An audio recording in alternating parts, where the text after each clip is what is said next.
Olá e bem-vindos a mais um episódio do... Conta uma história. E que tal, Francisco, o nosso anterior episódio? Como é que foi a experiência de ouvir a tua voz? Eu acho que ficou muito giro o nosso último episódio. Falámos sobre O Muller de Berlim. E hoje damos literalmente uma grande volta, não é? Literalmente. Como é que se chama o nosso episódio de hoje? Conta uma história da Filipa de Lencastre. Filipa de Lencastre, exatamente. Rainha de Portugal. Portugal, exatamente.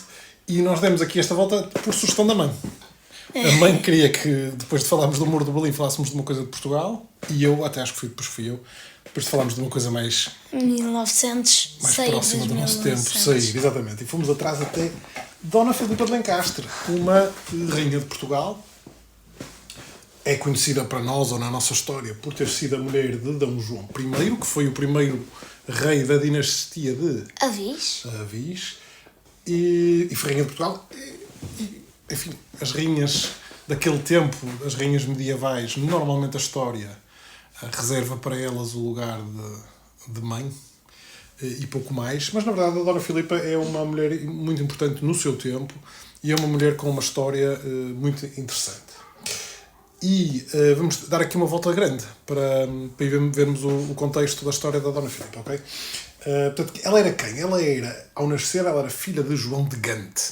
João de Gante era o duque de Lancaster, Sim. na Inglaterra, e ele tinha nascido na Bélgica, ou naquilo que hoje é Bélgica, na cidade de Ghent, na altura conhecida por Gante. Portanto, ele acaba por entrar na história como João de Gante nasceu em Gante. Exatamente. O João de Gante era filho do rei de Inglaterra, do rei Eduardo III, mas não ia nunca ter hipótese em princípio. Então era filho bastante. Não, ele era filho legítimo, mas tinha irmãos mais velhos e acho que era o quarto filho, e nunca iria, em princípio, herdar o trono. Não era o filho varão. Não era filho varão. Nunca iria herdar o trono o trono de Inglaterra. Na altura não havia Reino Unido ainda. Mas ele, ao longo da sua vida, o João de Gante, transformou-se num dos homens mais ricos e mais poderosos de Inglaterra. Sobretudo porque ele era muito hábil a casar. Aliás, ele é duque de Lencastre por via da sua primeira mulher. E, portanto, só para ter mais uma noção, uma das filhas dele, a Filipa, foi rainha de Portugal. Outra filha dele foi rainha de Castela. E o seu filho Henrique foi rei de Inglaterra. Portanto, ele é pai de 3 reis, de alguns dos reinos da Idade Média mais interessantes. E todos os reis de Portugal, eu suponho que todos os reis de Espanha e todos os reis de Inglaterra, desde então, são herdeiros do João de Gante. De alguma forma. Sim, do João de Gante, o que é muito engraçado. O que depois também leva a que quase toda a gente na Inglaterra, quase toda a gente em Portugal e quase toda a gente na Espanha também seja. É muito provável, exatamente. Estamos a falar dos anos à volta de 1350, creio eu, e portanto ele é um antepassado de provavelmente boa parte das pessoas que nós conhecemos em Portugal, Espanha e Inglaterra. Se não boa parte da população mundial. Sim, isso é mais um Gengis Khan, não é? Sim. E ele quis ser, isso é se calhar como assim que ele entrar na nossa história, o João de Gante quis ser rei de Castela, a dada altura. Ele não ia ser rei de Inglaterra, estava fora dos planos dele, mas ele não queria desistir de deixar de ser rei. E quando a mãe da Filipa de Lencastre, a Branca de Lencastre, morre e ele herda, portanto, o ducado de Lencastre dela, ele vai casar com Constança de Castela, que é filha do rei Dom Pedro de Castela, que já tinha morrido. O rei Dom Pedro já agora é filho de uma nossa princesa, da Infanta Maria de Portugal, que é a filha do rei Dom Afonso IV. Mas o Dom Pedro, o pai dessa Constança de Castela, morre sem que os seus filhos herdem o trono, vai para o irmão ou para o meio-irmão, e quando ele casa com ela, com a filha, em 1371, ainda era em Portugal o rei Dom Fernando. Portanto, ainda estávamos aqui longe do Dom João I alguma vez pensar que viria a ser rei de Portugal, porque o Dom Fernando não é pai do Dom João, recordas-te? Vamos já voltar a recordar essa parte. Portanto, quando ele casa quando o João de Gante casa com a Constança de Castela, e o rei Dom Fernando era rei de Portugal, O rei de Castela era o meio-irmão do Dom Pedro, o Dom Henrique II de Castela, e eles todos eram primos entre si, primos do nosso rei Dom Fernando, e o Dom Fernando também está sempre em escaramuças com Castela. Tinha-se, aliás, lançado em guerra com a Castela depois da sucessão do trono do Dom Pedro, sem grandes vitórias, e em 1372 aparece-lhe o João de Gante a dizer: não, eu também quero que o Henrique saia do trono de Castela, a minha mulher, que é filha do falecido Dom Pedro, é que devia ser a rainha e eu o rei de Castela, e eles assinam um tratado. O Dom Fernando e o João de Gante. O Tratado de Tagilde, que é o primeiro dos tratados que vai dar origem à aliança entre Portugal e Inglaterra. a mais antiga aliança, como nós costumamos ouvir falar e ouvir dizer, a mais antiga aliança no mundo. Portanto, eles assinam-se um tratado de ajuda mútua, o Tratado de Tagilde, que aliás o Dan Snow, do qual já falei no nosso último episódio, que tem o Dan Snow's History Hit, tem um episódio relativamente recente sobre o Tratado de Tagilde e a subsequente aliança, que chama-se England and Portugal, the Oldest Alliance in the World. É recomendável, apesar de ele confundir-se um bocado e diz: Tagilde, que fica ali mesmo à beira do Porto. Não, Tagilde fica em Vizela, não é propriamente às portas do Porto, como o Dan Snow pintou a coisa. Portugal é tão pequeno, é toda a beira de onde... Pode se calhar é um bocado que o Dan Snow acha, ele é australiano, acho eu. Portanto, não está. Vem de um país muito engraçado. Ironicamente... Um país feito para matar a humanidade. Um continente. Um continente feito para exterminar o ser humano. Com escorpiões e cobras. E cangurus que dão chutes nos... Voltando aqui aos nossos amigos entre Espanha e Castela, Portugal e Inglaterra. Tem muita graça que o Dom Fernando, como anda às escaramuças com o Dom Henrique, acaba por assinar um tratado de paz com Castela, e é esse tratado de paz que diz que a filha do Dom Fernando, a Dona Beatriz, deve casar com entretanto já é outro rei de Castela, o Dom João I de Castela. E o que é que isso vai acontecer então quando a filha do Dom Fernando casar com o rei de Castela? Portugal vai passar para as mãos de Castela. Porque o Dom Fernando não tem mais filhos legítimos. Não sei se têm legítimos, eles quase todos tinham. Portanto, quando o Dom Fernando morre, em 1383, os espanhóis dizem: querias, agora o trono de Portugal é que é nosso. Ou é que é meu, Dom João de Castela. E dá-se aquilo a que nós chamamos normalmente, quando lemos a história de Portugal, o interregno. Entre dois reinos, o interregno, que é entre o reino do Dom Fernando e o reino, que começa só dois anos mais tarde, oficialmente, do Dom João I. Portanto, nesse interregno há uma série de... Há uma espécie de uma guerra, não é? Entre os portugueses liderados pelo mestre Davis, que era Dom João I, então, Sim. e a ser filho bastardo do nosso rei Dom Pedro, o famoso rei do namoro com Inês de Castro. Apesar de não ser filho. Nós vamos fazer um episódio sobre isso. Podemos fazer. Portanto, entre os partidários portugueses do mestre Davis e aqueles que estavam com o rei de Castela. E qual é a batalha mais famosa dessa guerra civil? Dessa guerra, desse interregno? Batalha de Aljubarrota. Exatamente, já lá estivemos, não foi? No mosteiro. E a Batalha de Aljubarrota é vencida pelos portugueses, e eu nunca tinha ouvido falar, antes de começar a investigar as notas para este episódio, quem é que está a ajudar na Batalha de Aljubarrota os portugueses e o mestre Davis? Dom Nuno... Sim, o Nuno Alves Pereira é o condestável, é o general português, digamos assim, mas esse era português. Estavam também tropas inglesas. Ok. Eu não sei se tu sabias isso, mas havia tropas inglesas que o João de Gante mandou para ajudar o seu aliado, os portugueses. Acho que isto chega a ser uma lenda. Há uma lenda da padeira de Aljubarrota, Brites de Almeida, que tratou sozinha de 7 espanhóis. Com uma paulada, é coisa, não é? A espátula do pão. E enfiou-os no forno. Eles esconderam-se no forno. Foi isso. Essa história é capaz de ser uma lenda. É uma história, mas acho que é uma história muito gira. Então é. E diz que a Brites de Almeida tem muita história para antes disso, em que ele era muito forte, muito grande, e havia gente que a achava... era muito masculina, e tanto que ela teve de andar a fugir, a esconder-se como um homem, porque cometeu crimes e X. E depois também matou 7 espanhóis na Batalha das Barrotas. Acontece. Se foi a Brito. É uma história da vida normal. História de vida normal. Bem, nesta idade, na Idade Média, a Idade Média era dada a aventuras muito Histórias de vida normais. Mas eu não sabia, os ingleses estiveram connosco em Aljubarrota a ajudar-nos a combater, porque o mestre Davi tinha enviado um pedido de ajuda ao rei da Inglaterra, que entretanto era o Ricardo II, que ainda era muito novo e reinava com a ajuda do tio, que era o João de Gante. E eles mandaram ajudas. E portanto, quando nós ganhámos a independência de Castela, e não foi pela última vez que foi preciso ir ganhar pela independência dos espanhóis, solidificou-se de uma forma muito acentuada a nossa aliança com a Inglaterra. E depois assinou-se em 1386, esse sim, o grande tratado da nossa aliança anglo-portuguesa, o Tratado de Windsor. Windsor.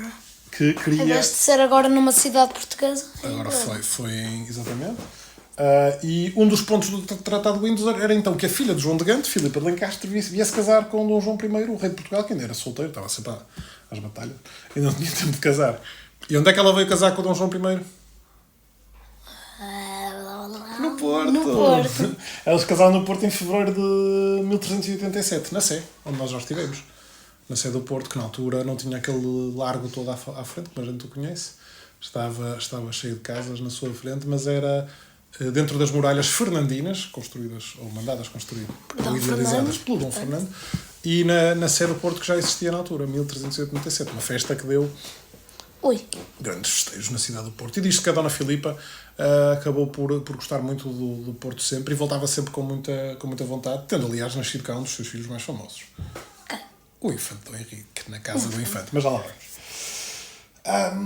Portanto, contextualizando assim um bocadinho, voltando aqui a resumindo e concluindo esta história toda antes da Filipa até entrar em Portugal. Quem era a Dona Filipa? Era uma filha de um dos homens mais ricos e mais poderosos da Europa. Da Europa, podemos mesmo dizer. Portanto. Não sendo rei, era sem dúvida. Ela teve direito a uma educação que não era uma normalidade na altura. Era se calhar para pessoas com uma certa riqueza, mas não era habitual. Ela terá aprendido a ler, a escrever, aliás há muita correspondência dela, alguma cultura. Ela vivia numa casa em que o pai recebia sempre muitos artistas, muita gente cultural, ligadas às pinturas, ligadas a todo tipo de cultura. Era uma casa em que havia muita política, porque o pai estava sempre a ver com quem se arranjava um trono para ele, ou casamentos para os filhos e para as filhas. O pai estava muitas vezes fora, porque estava a liderar embaixadas ou combates.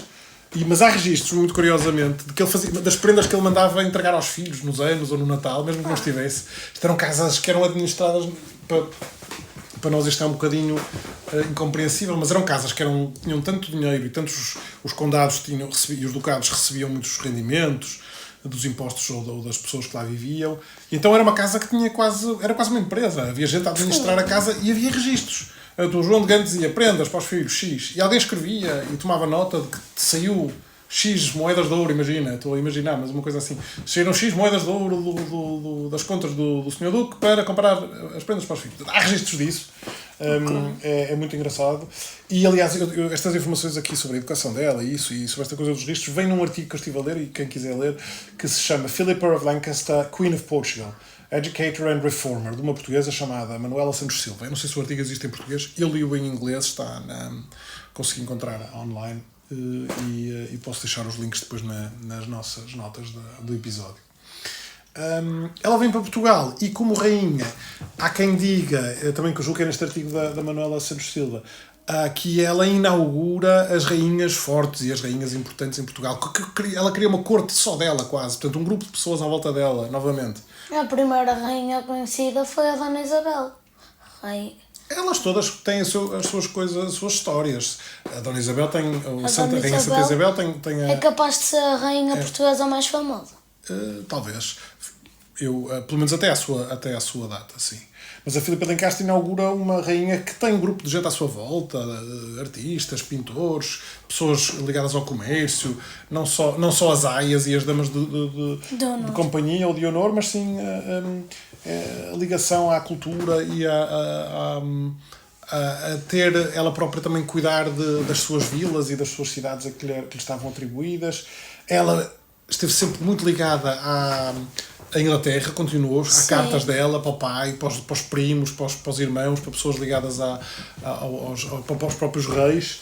Ela cria muitos casamentos entre portugueses e ingleses, ajuda a acontecer para criar, solidificar a aliança. E, portanto, há portugueses que vão casar com ingleses, há ingleses que vêm para Portugal e vice-versa. E também terá... Depois cada um interpreta à sua maneira, mas há muita gente que diz não. Ela também criou esse espírito para os próprios filhos, porque os filhos depois têm todos um destaque curioso em várias vertentes culturais e ela também é muito engraçada a forma como ela cultiva a ligação à família. É uma coisa que se vê muito bem na forma como ela deu os nomes aos seus filhos. Como? Então vamos só aos nomes e depois vamos a cada um, em detalhe mais de cada um. Mas a primeira filha é Branca de Portugal. Que é o nome da mãe? Da mãe da Filipa, Branca de Lencastre, Branca de Portugal. Afonso de Portugal, segundo filho. Afonso Henriques, os reis Afonsos todos antes do Dom João. Estes dois, Branca e Afonso, morreram muito novos, ok? Ok. Não, normalmente ficam de fora da lista. Depois vem Duarte de Portugal, foi rei Dom Duarte. É o nome do bisavô dela. Desculpa, do bisavô do Duarte. Do rei do Eduardo III, que era pai do João de Gante. Eduardo III de Inglaterra, Duarte I de Portugal. É o mesmo nome, Eduardo e Duarte, ok? Sim. O Dom Pedro, que foi o primeiro duque de Coimbra, recebe o nome do avô do outro lado, do rei Dom Pedro de Portugal. Sim.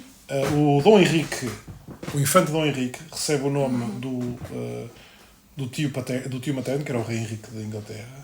A Dona Isabel, que recebe o nome ou da Rainha Santa Isabel, que já referiste, ou da sua tia Isabel, ou da bisavó, Isabel de Beaumont.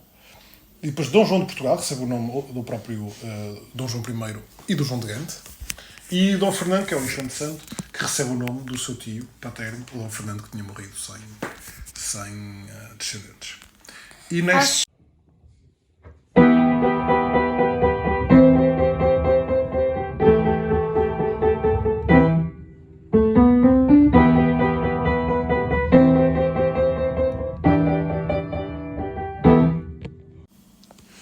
Estamos de volta agora do intervalo para continuar com o nosso episódio. Conta-me a história da Filipa de Lencastre. E estamos na fase em que vamos falar dos filhos de Dona Filipa e do rei Dom João I. Eles ficaram famosos, sabias por que nome? O grupo dos filhos? Qual? A ínclita geração. Foi pois é. Já ouviste falar disso? Já ouvi. Foi o nome que o Camões, nas Lusíadas... Nas músicas da Maria. Nas músicas da Maria também, exatamente. Um clássico para aprender história. Eu aprendi a história de Portugal assim. Pronto. Funciona muito bem. Vamos refinando alguns dos conceitos. Sim. A ínclita geração foi o nome que o Camões lhe deu. Okay? O Camões, quando escreve um bocadinho sobre a história de Portugal nos Lusíadas... Ele era português? Camões? Sim. Mas é o maior português vivo de sempre. Possivelmente. Não sei. Pelo menos na área da escrita. Da poesia. E o Camões escreve Os Lusíadas, que é um poema épico, digamos assim, uma história dos portugueses enquanto povo, e uma das coisas que ele vai fazendo é contando as histórias, conta a história de Dona Inês, por exemplo, e de Dom Pedro, etc. E conta a história, ou refere-se a estes filhos como a ínclita geração, uma espécie quase de grupo de pessoas excepcionais. Quando é que ele viveu, o Camões? O Camões morre em 1580. Ok. Portanto, estamos a falar 200 anos mais tarde disto. Então, escreveu sobre muita coisa. Nós tínhamos os Lusíadas. Nós temos os Lusíadas. Eu lembro-me dele estar ali na sala e a avó ler-me de vez em quando de certas partes. A avó era partes. professora de português, adorava os Lusíadas. E ela tinha um livro dos Lusíadas para crianças. Sim. É isso que estás a falar, e bem. Nós temos várias versões. Tinha assim uma aba que abria na capa que se estragou. Pois foi, exatamente. O que é que fazia essa aba? Era a capa, não sei. A ínclita geração, então, nós já falamos de dois filhos daqui do nosso casal que morreram muito novos, o Dom Afonso e a Dona Branca. Dom Duarte é o primeiro que sobrevive à infância. Dom Duarte de Portugal nasce em 1391, é o filho mais velho e por isso vai ser rei. E vai ser rei nascido em 1391, vai morrer em 1438. Ok. E tem o nome do rei Dom Eduardo III de Inglaterra, o pai do João de Gante. O Dom Duarte é um rei muito curioso também, porque é engraçado que há bocado falaste na Rainha Santa Isabel, e ele tem uma coisa em comum também com o Dom Dinis, ele escreve. E então há livros que são publicados, um deles tem a ver com a forma dos cavaleiros cavalgarem, aliás é qualquer coisa como bem cavalgar, o arte do bem cavalgar, toda a cela, assim, qualquer coisa, para quem quer aprender a andar de cavalo. Escreve também poesia, escreve um livro sobre Leal Conselheiro, um livro sobre a moral e religião. É muito curioso e portanto é um rei também que se destaca exatamente por isso. E aqui também há quem goste de assinalar as influências da Dona Filipa. O Dom João, o mestre da Visa, era um mestre de uma ordem e depois foi um grande guerreiro, mas quer dizer, não era famoso pela sua ligação à cultura. E a Dona Filipa terá trazido isso. O rei Dom Duarte destaca-se, portanto, por isso, destaca-se também por ser então um grande poeta. O segundo sobrevivo é o Dom Pedro, o primeiro Duque de Coimbra. O Duque de Coimbra é um tipo também excepcional para a sua época. É uma pessoa que viaja imenso na Europa, recebe ordens dos reis de todo tipo de países na Europa. Está ligado até quase a viagens míticas, porque teria viajado para a África e encontrado lá o rei cristão que existe na Etiópia, o Preste João, que é uma coisa que os portugueses vão andar à procura durante os descobrimentos durante imenso tempo. Visitou a Itália, Inglaterra, etc. Uau! Quando o Dom Duarte morre, ele assume durante algum tempo a regência do reino, está à espera do sobrinho do filho de Dom Duarte, Afonso V, chegar à idade. Começa, portanto, no fundo é ele que dá um bocado um kick-off também nos descobrimentos. E é famoso também por ter feito publicar algumas leis na altura, que também era uma novidade grande para a altura. É quase um aventureiro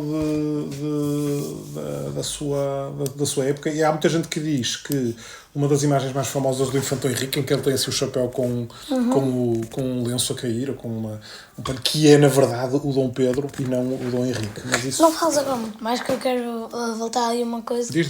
Tu disseste essa coisa de publicar leis, que era uma coisa muito, um bocado fora de comum para a época. Eu sou da opinião que o Império, depois do... Não do Império, não quero dizer que depois do Império, mas depois da República Romana, quase que nós voltamos atrás no tempo em termos de arquitetura, tecnologia, porque tínhamos duas repúblicas, Roma já é a Segunda República, e depois voltámos à monarquia. Depois Roma também deve ter influenciado muito isso, porque tu não podes ter uma república que cresce tão rápido, e depois Roma colapsou por ter crescido tanto. Estamos a desviar-nos um bocado do tema, mas é interessante falarmos um dia sobre isso. Porque há aí duas coisas. Acho que o muito importante é perceber que a Idade Média, as pessoas às vezes quase que acham que foi uma idade esquecida ou das trevas. Não foi, na verdade. Há evolução no pensamento muito importante, mas ela é feita um bocadinho longe da vida das cortes e das pessoas. Isso é verdade. Por outro lado, não é o facto de ter havido evolução de regimes que necessariamente uns são melhores que os outros. As coisas às vezes evoluem e os tempos exigem uma determinada forma de organização do que outra. Mas é um tema interessante a voltarmos. Agora, de facto, quando o Dom Afonso V ainda era criança, o tio dele, o Dom Pedro, este Duque de Coimbra, manda publicar as leis que existiam na altura em Portugal. O livro é As Ordenações Afonsinas, do nome do rei Dom Afonso, e são, no fundo, a forma como as leis em Portugal se deveriam aplicar. E muitas das leis que lá estão ainda são do tempo dos romanos, sim senhor. São do direito romano. Isso é muito interessante. Outras têm a ver com a igreja. Os punimentos depois de na Roma são um bocado... Sim, podemos falar disso um dia também. As leis são boas, não podes fazer aquilo, não podes fazer aquilo. Algumas também são... Algumas, se existissem hoje, estaria toda a gente num saco no rio. Mas depois os punimentos acho que são um bocado... quase todos bastante exagerados. O que é trágico, um bocadinho, é que o rei depois acabou, o Dom Afonso V acabou por depois ficar, se acabar com o tempo, chateou-se com o tio, com o Dom Pedro, e depois até há uma pequena guerra civil e o Dom Pedro morre em batalha, ou no fim da batalha de Alfarrobeira contra o seu próprio sobrinho, ou contra o Dom Afonso V. Ele depois também tem uma série de filhos, muito engraçado também, a descendência do Duque de Coimbra.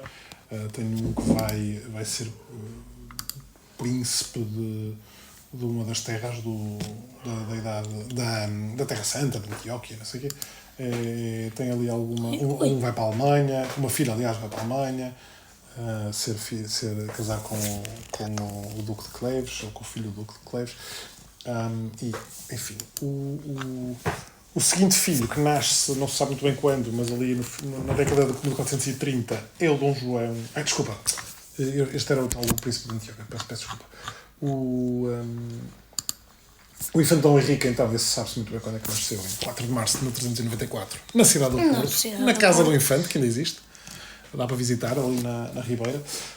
É muito famoso por causa do seu papel nos Nós temos um livro só sobre o Sim. infante Dom Henrique. Sim, temos sim, senhor.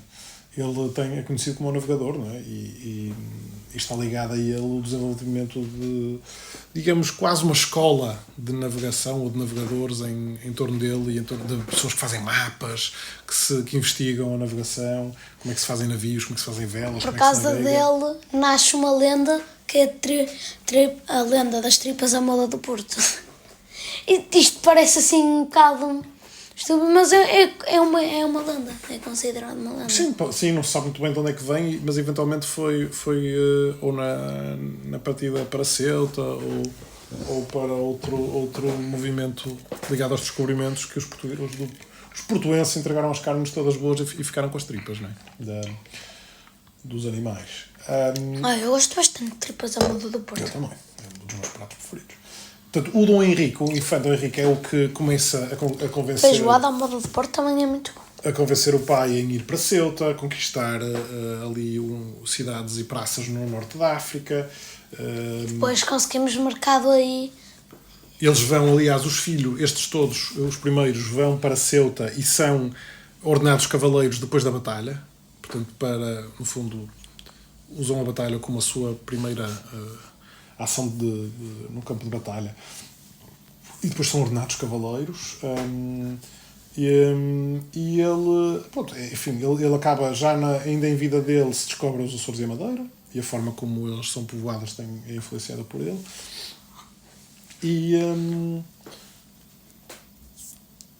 E o infante também, lá está é famoso pela sua imagem, que pode eventualmente ser a do Dom Pedro, e tem muita graça. Nós também temos uma imagem na cabeça muito grande do infante Henrique durante 400 anos, e se calhar não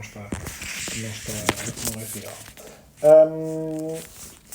E ele, pronto, está muito ligado à evolução dos descobrimentos. Depois nasce uma filha, a Dona Isabel de Portugal, em 1397. E esta é muito curiosa, porque ela vai para a Borgonha, que era na altura um reinado, ou na verdade um ducado, peço desculpa, ainda da herança do Carlos Magno. E nós um dia vamos fazer um episódio sobre a Borgonha, porque a Borgonha é um país espetacular, infelizmente desaparecido, e que está... Fica onde, mais ou menos? Fica entre França e Alemanha. Mas aonde entre França e Alemanha? Apanha parte da Suíça. Fica onde? Fica mais ou menos tipo... Fica onde é algum dos países...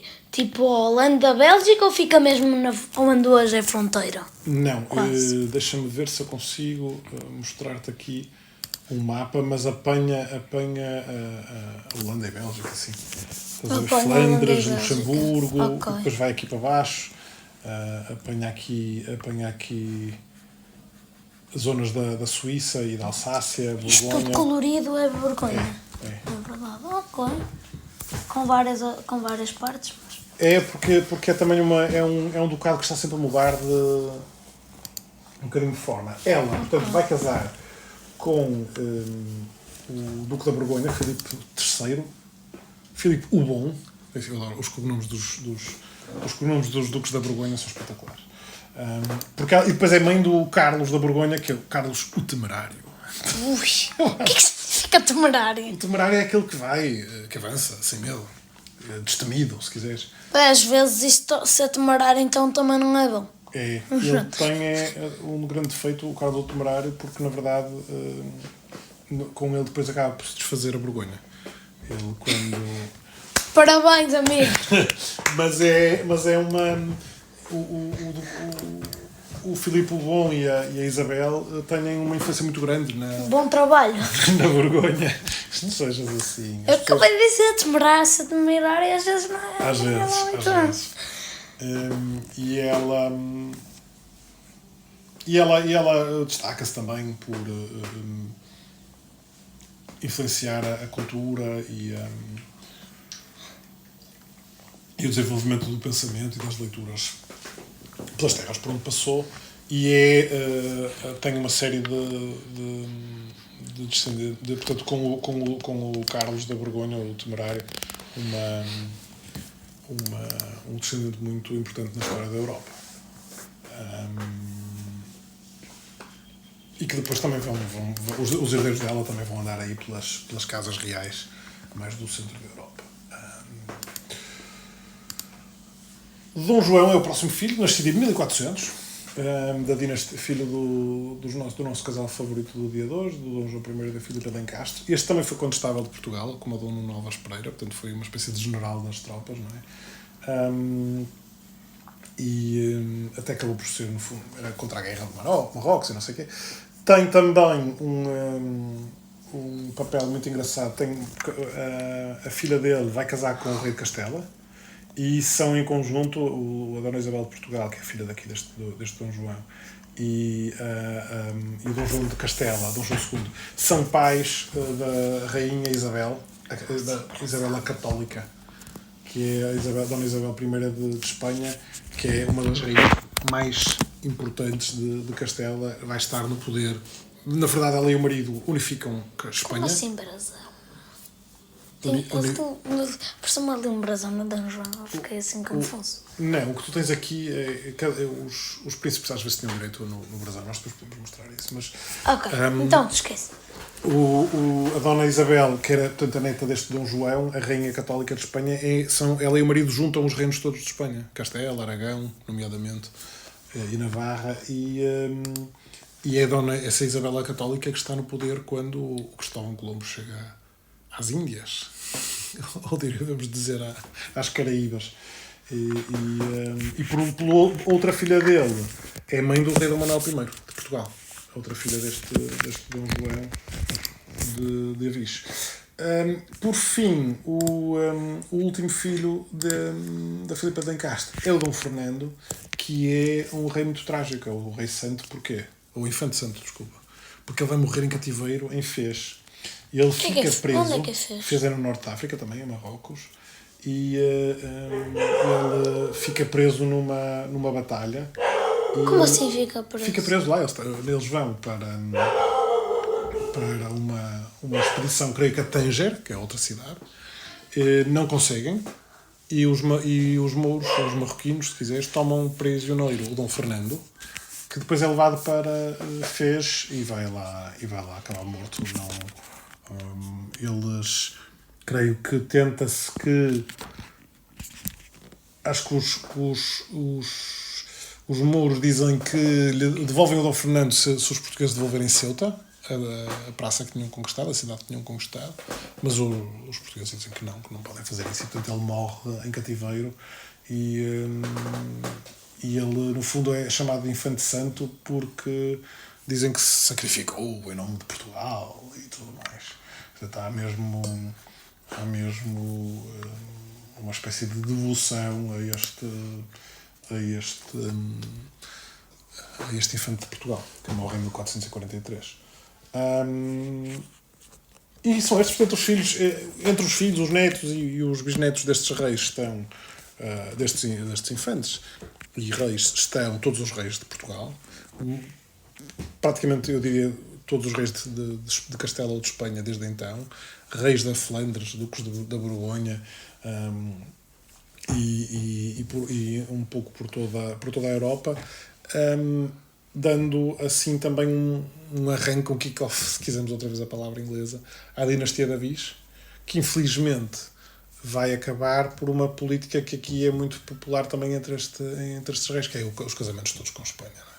Não é por acaso que nós temos depois tanta ligação com a Espanha, porque estes casamentos entre os filhos e os netos dos reis com filhos e netos dos reis espanhóis acaba por nos dar aqui uma dependência muito grande quando se perder o ascendente. Eu só falava mais aqui de um descendente por uma nota muito curiosa, que é o nome da Dona Filipa.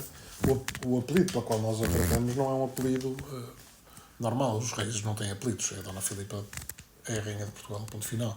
O Lencastre, que veio do ducado do pai dela, Lancaster, não é um nome que ela usasse, mas quem usou o nome foi Dom Jaime de Lencastre, que era filho bastardo. Perdão, eu disse Jaime, era Jorge que eu queria dizer.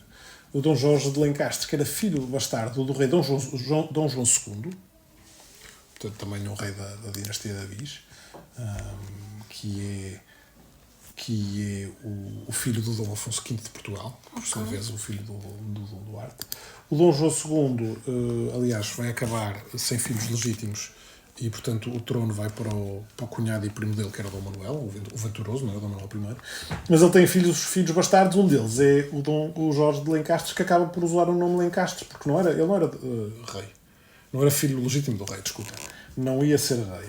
Portanto, normalmente era tratado por Dom Jorge, Senhor Dom Jorge, por ser uma pessoa nobre. Mas acabou por ficar atribuído ou por uso ou dele ou dos filhos o nome de Lencastre da Dona Filipa. Sim. E todos os Lencastre, Alencastre, Lancastre, uma série de apelidos acabam por ir buscar o seu apelido são descendentes deste Dom Jorge. E portanto nós conhecemos pessoas de Lencastre. Aliás, tu tens uma amiguinha do teu ano. E são descendentes por esta via aqui do Dom Jorge e portanto também da Dona Filipa de Lencastre. Com isso, filho,